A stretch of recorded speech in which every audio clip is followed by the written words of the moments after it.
kasta tertinggi nih atau bos terakhir ya biasanya kalau di game. Seri A ini udah gue cobain. Handphone ini bagus sih dan tolong dipahamin ya guys. Tiap ada orang bilang kalimat apapun dan ada kata sihnya, itu pasti ada sesuatu yang ngeganjel. Nah makanya teman-teman pasti nonton sampai kelar dan jangan di skip-skip biar nggak salah paham.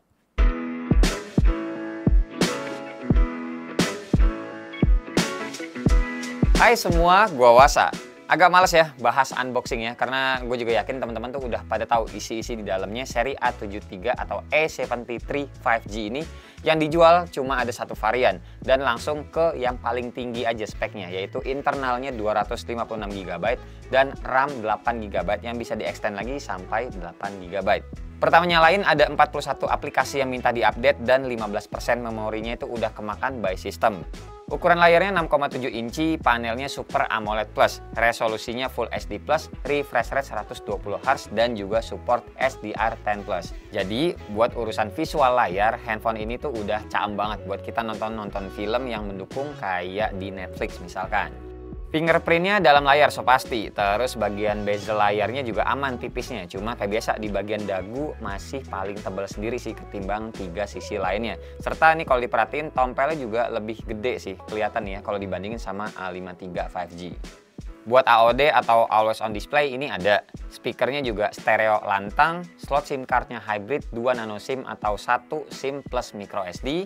Terus ya paling yang nggak ada dari fisiknya ya handphone ini tuh nggak ada lagi jack audio, terus nggak dapat casing dan anti gores bawaan serta kepala charger. Tapi ini gue udah pasang sih anti gores hydrogel sama casingnya beli sendiri dan ternyata tuh cakep case-nya. Jadi nanti teman-teman cek aja link di deskripsi di bawah kalau mau nyamain. Material belakangnya polikarbonat, tapi kayak biasa ya Samsung doang yang bisa bikin material kayak gini tuh looks-nya tuh good ya di HP-HP-nya tuh selama ini.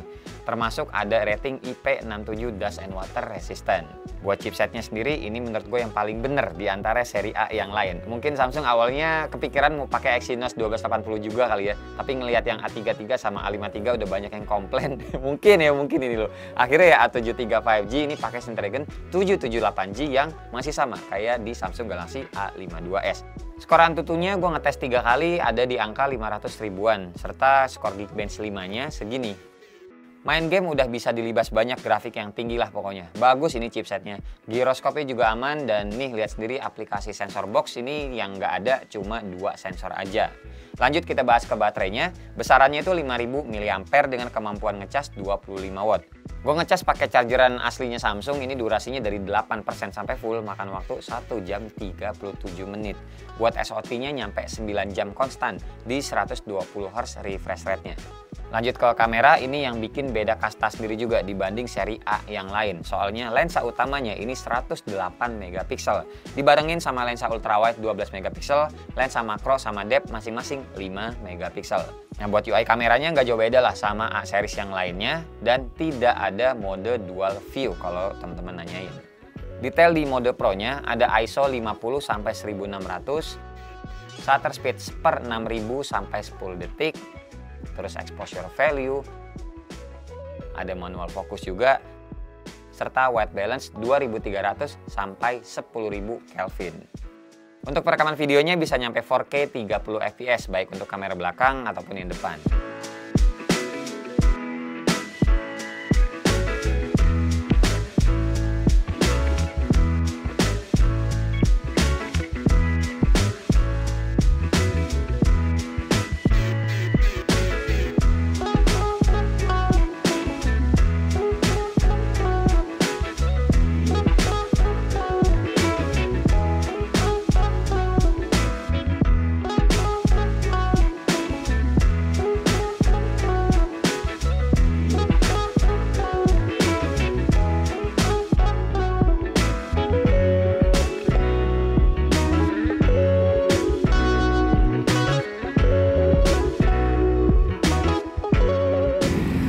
Oke, ini adalah contoh video yang 1080p 30 fps dulu ya, kita cobain 30 fps di Samsung ini tuh favorit gua. Soalnya kita bisa ngerubah lensanya tanpa harus nge-stop dulu.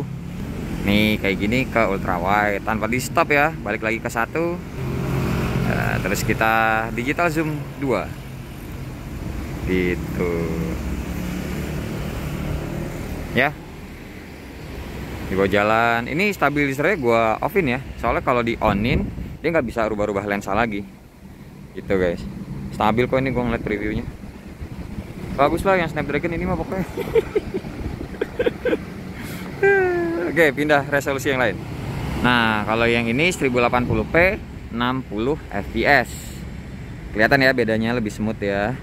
Tapi impactnya tidak bisa diubah-ubah lensanya secara manual. Jadi cuma 1x aja. Tuh dipegang dua tangan biasa ya. Kelihatan nggak? Kelihatan nggak? Pantulan gue. Ya gitulah pokoknya kalau nggak kelihatan. Nih. Oke, sekarang yang 4K.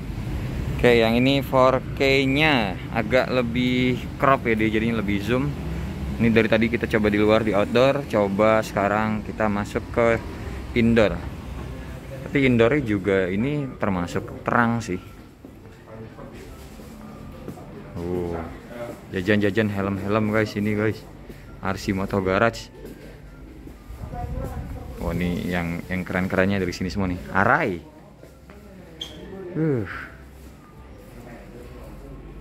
Ya, beginilah ya pokoknya untuk contoh videonya yang 4K. Dan kalau 30 fps sebenarnya sama juga, bisa kita ubah lensanya. Tuh, ke ultra wide 1x dan 2 untuk yang 4K-nya. Oke, habis ini coba yang selfie-nya deh ya.